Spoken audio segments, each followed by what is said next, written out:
Assalamualaikum warahmatullahi wabarakatuh. Perkenalkan, saya Estri Febriani. Selamat datang di YouTube channel saya.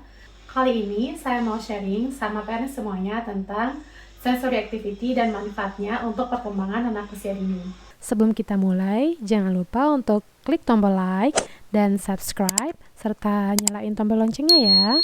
Kalau kita ngebahas tentang sensory play atau sensory activity, mungkin yang bakal kebayang di pikiran kita adalah permainan yang sangat menguras tenaga gitu ya. Baju anak yang kotor, rumah yang berantakan, terus peralatan-peralatan permainan yang harus dibersihin habis bermain. Sebenarnya kalau kita perhatikan lagi atau kalau kita mau gali lebih dalam lagi, ternyata segudang manfaat yang bisa kita dapatkan dengan permainan sensori ini. Yang pertama yaitu bisa bermanfaat untuk perkembangan kognitif anak. Kenapa permainan sensori atau sensory activity bisa berpengaruh terhadap perkembangan kognitif anak? Dasar dari sebuah bangunan misalnya, pondasi dari sebuah bangunan ini adalah, kalau kita ibaratkan kita mau bikin rumah, pondasinya adalah dari rumah kita ini adalah sensory system ini. Semakin sering kita memberikan stimulasi kepada anak kita melalui permainan sensori atau aktivitas sensori, semakin baik pula perkembangan sensori sistem anak kita. Kenapa ini bisa berpengaruh terhadap kognitif anak kita?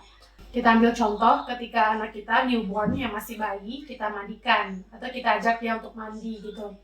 Ketika kita memandikan anak kita mengajak dia untuk berkomunikasi. Misalnya mulai dari buka bajunya dia gitu. Dalam Montessori, kita ada istilahnya kayak kita menganggap anak itu atau menilai anak itu secara the whole person gitu. Bukan hanya sebatas anak kecil yang nggak tahu apa-apa. Tapi di Montessori saya memahami bahwa kita dengan bermontessori kita belajar untuk memahami anak kita seutuhnya.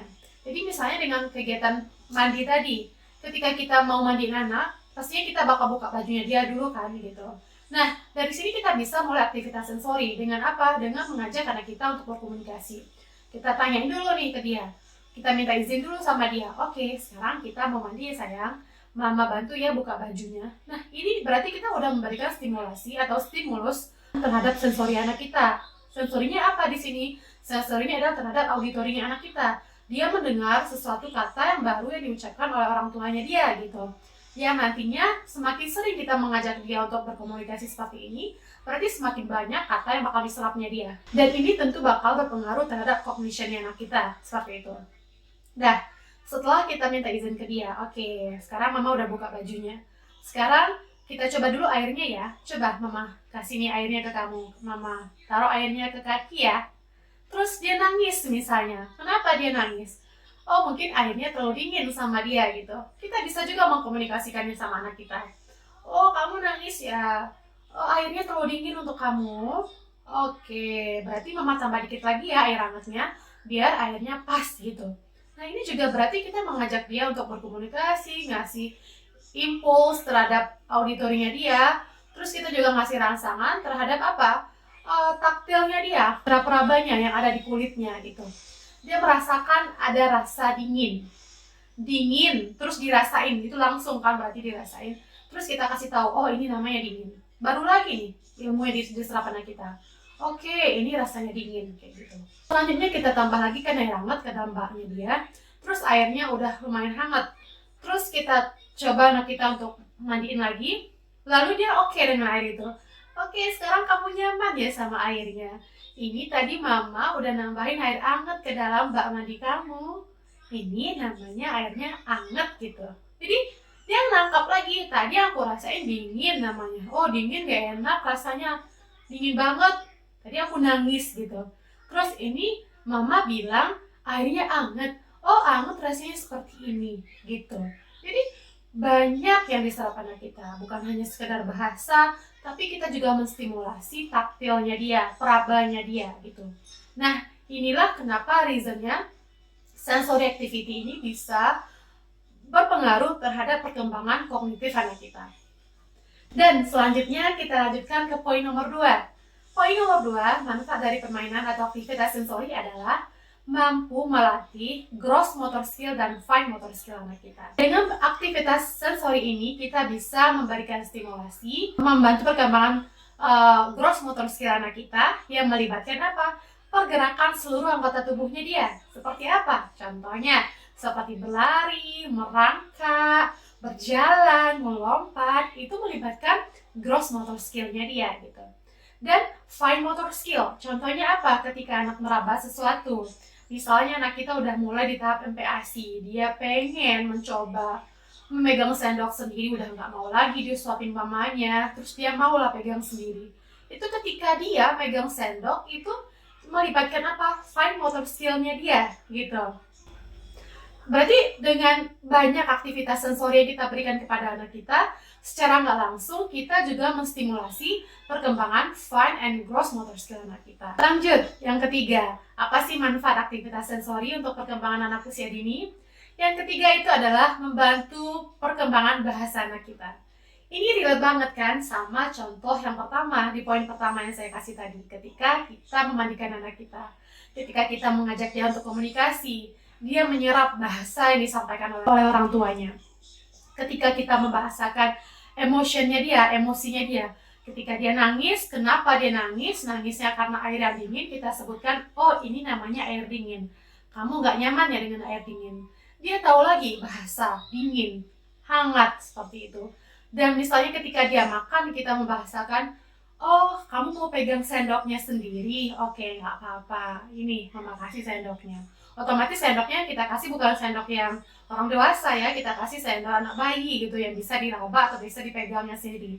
Terus ketika makannya berserakan di piring dan di meja, terus diambil nasi gitu. Oh ini rasanya seperti ini ya gitu, dia nggak tahu mungkin rasa ini apa sih gitu. Tapi kita mencoba untuk membahasakannya dan dia menyerap apa yang kita sampaikan.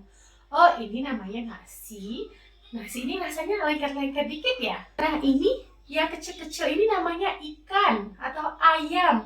Dan hijau ini namanya sayur atau yang orange ini namanya wortel.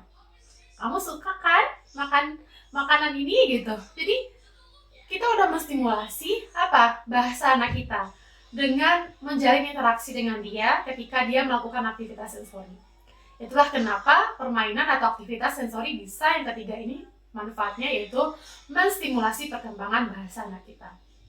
Dan yang keempat, manfaat dari permainan sensori adalah melatih perkembangan sosial emosional anak kita. Apa nih maksudnya melatih perkembangan sosial emosional anak kita? Contohnya seperti ini, ketika anak kita udah mulai tertarik nih sama permainan susun-susunan gitu, kayak susun Lego atau susun balok kayu, dan dia mencoba untuk menyusunnya. Ada balok yang panjang, ada yang kayak persegi gitu ya, ada yang kayak segitiga, disusunlah menjadi bentuk bangunan gitu. Ketika menyusun antara balok pertama ke balok kedua dan ke balok ketiga, itu kan butuh effort. Bagi kita mungkin gampang, bagi anak yang masih mencoba untuk melatih indera perabanya ini butuh effort sebenarnya untuk menyusun balok-balok tersebut gitu, pieces demi pieces gitu ya. Nah, mungkin bagi anak yang belum punya kematangan social emotional skill, dia bakal gampang putus asa, dia bakal gampang tantrum, bakal gampang marah. Ketika baloknya runtuh atau roboh, dia bakal nangis atau tantrum gitu. Ini berarti pertanda dia belum punya kematangan social emotional skill. Nah, bagaimana dengan anak yang misalnya yang punya social emotional skill yang baik? Dia mungkin bakal persisten ngerjainnya. Dia mungkin gak bakal berhenti ngerjainnya. Bakal tetap disusun satu demi satu sampai dia merasa sudah dengan itu gitu. Jadi dia gak gampang putus asa. Ini bisa kita lihat dengan permainan sensori atau dengan aktivitas sensori. Jadi semakin banyak stimulus yang kita berikan kepada anak kita, berarti kita juga bakal membantu perkembangan social emotional skill-nya dia. Selanjutnya, manfaat dari permainan sensori adalah meningkatkan kreativitas anak. Kenapa bisa meningkatkan kreativitas anak? Tentu, kita tahu misalnya kayak main Lego tadi atau main balok kayu tadi. Kita lihat balok kayu itu mungkin hanya sebatas balok kayu gitu ya. Mungkin di mata anak, itu bisa kayak bisa dianggap kayak pesawat, atau bisa dianggap jadi mobil-mobilannya dia gitu. Ketika dia bermain dengan itu, selesai misalnya dengan main balok kayunya, dia bikin rumah-rumah tadi, mungkin dia ambil lagi balok kayu yang lain, terus dia kayak nerbangin gitu, ngeng atau kayak mobil gitu. Ini mobil mah gitu. Jadi ini bukti dari permainan sensori bisa mengasah kemampuan anak untuk berkreasi atau kreativitas sama kita. Yang keenam, yaitu membantu anak dengan permasalahan sensori. Jadi ada sebenarnya anak yang memiliki masalah dengan sensori ini atau namanya sensory processing disorder. Mungkin orang dewasa pun ada yang mengalami hal tersebut gitu. Mungkin ada beberapa di antara kita yang nggak suka megang busa gitu atau nyuci piring. Atau kalau anak kecil itu pada umumnya banyak yang nggak suka nginjak rumput gitu misalnya ya. Nah ini berarti dia ada sensory processing disorder gitu. Kenapa? Karena dia ketika diajak main keluar, ketika ada rumput dia nggak mau nginjakin kakinya rumput gitu. Gimana sih cara kita menstimulasinya? Ya mungkin kita nggak bisa langsung, kita ajakin anak kita main ke taman, terus kita suruh dia larian di rumput. Tentu nggak kayak gitu ya. Pasti dia bakal trauma kalau kita lakuin hal yang seperti itu. Kita bisa ngajak dia bermain. Siapa sih anak kecil yang nggak suka misalnya main bubble? Pasti anak kecil suka, anak saya sendiri pun juga suka, dan anak-anak parents semuanya juga pasti suka bermain bubble. Kita bikinlah bubble dari sabun mandinya dia atau dari sampo-nya dia. Kita ajaklah dia main ke taman yang ada rumputnya. Lalu kita tiupkan bubble itu. Lalu kita minta anak kita tiup gitu ya, tangkap bubble-nya gitu. Anak kita pasti bakal fokus pada bubble itu, bukan pada rumput yang diinjaknya. Ya udah, coba aja. Tiup bubble-nya terus diarahkan anak ke rumput.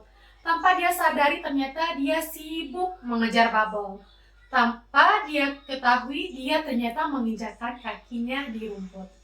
Nah, bisa kita lakukan dengan aktivitas sesimpel itu gitu untuk menstimulasi sensory processing disorder anak kita. Oke, sekian penjelasan saya untuk pertemuan kali ini. Saya harap ada manfaatnya untuk kalian semuanya. Kalau kita ingat begitu banyak manfaat yang kita dapatkan dengan permainan sensori, tentu kita ingin menstimulasi sensori anak kita dengan melakukan banyak kegiatan sensori di rumah. Dan sampai ketemu di pertemuan selanjutnya. Assalamualaikum warahmatullahi wabarakatuh.